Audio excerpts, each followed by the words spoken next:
Hey Professor, this is Josh Fuchs and this is my assignment on the persuasive speech for the Mere Christianity topic. It's important to realize that responsibility has two components. It comes down to the aspects of choice and consequence. Those are the only things that get expanded upon when you have more responsibility. And it's important to realize that God gave human beings an important responsibility. He gave us the right to choose what we're going to do. We have something called free will. We have the ability to make decisions based on what we want to do, not just the sole objective of God. And what's the importance of this? What's the takeaway that humans should be looking to when we realize this fact? It's important to realize that God allows bad things to happen to good people because of this free will, because of the fact that you have this responsibility. And because of that responsibility and because of those choices that you have, consequences inevitably follow if you make the wrong decision. It's possible for God to always tell you what the right decision in any given scenario would be to make. He could make the decisions for you, whether that be through predestination or just through actual control of you as a person. He could take over and simply say, this is your best decision to help you, and not only you, but the people around you, right? He could say, this is the objective best decision coming from a being who has more knowledge than you do as a human. But the problem, the thing that we realize is that God didn't want us to be predestined. He didn't just want us to love him because he forced us to love him. He wanted to give us an opportunity to come to that realization and to make that decision ourselves. And that's what's important to realize with the aspects of God, right? If you have a being, a higher power, and you've created individuals, and the sole purpose of those individuals in your eyes is to create them to worship you, which is the intent of God and the purpose of God in creating us human beings, but then what you did was you forced them to worship you. You didn't give them free will to actually come to you.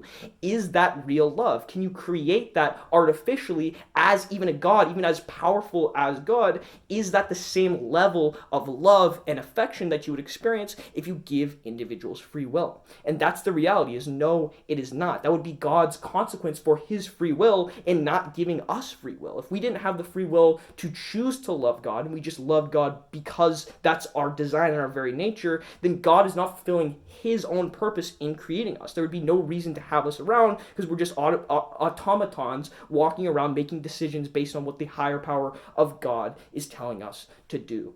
So at the end of the day, what we can see is we have the expanded responsibility by having free will. This free will expands what we can do as human beings independent from our creator, independent from God. So we have the expansion of choice, right? These choices that we can now decide what we're going to do between multiple decisions. And these choices, again, as we talked about at the beginning, choices in themselves are not always good. If you know the right answer and there is a best option for you to pursue, and God would know these things as a omnivorent type being, he would know what the best answer to this is, but he gives us the free will and therefore the choice to choose whether to stand with him or go through with an alternative option.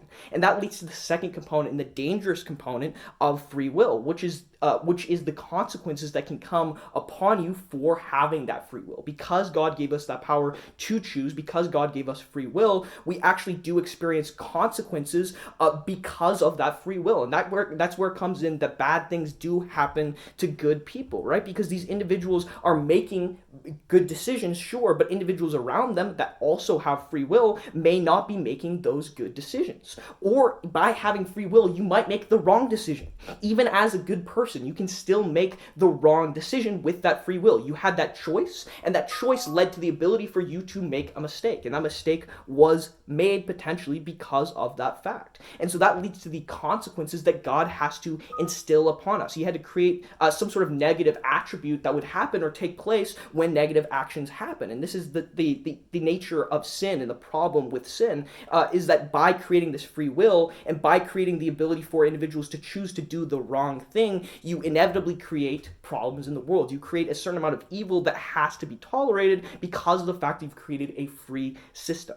So what we can see specifically here is the importance of free will, not only for us as human beings, but for our relationship with God. God wants us to have free will so we can choose to come to him. And because of the choice that you can choose to go to him or not go to him, some individuals will not go to him. And at the end of the day, that's problematic for those individuals. But because of the free will that those individuals have, and because God is merciful, he allows us to make the decision on our own, even if it may cause harm to us, even even if it does inevitably not come to the best solution, because we have that free will, it's important that we have that to create that genuine relationship with God.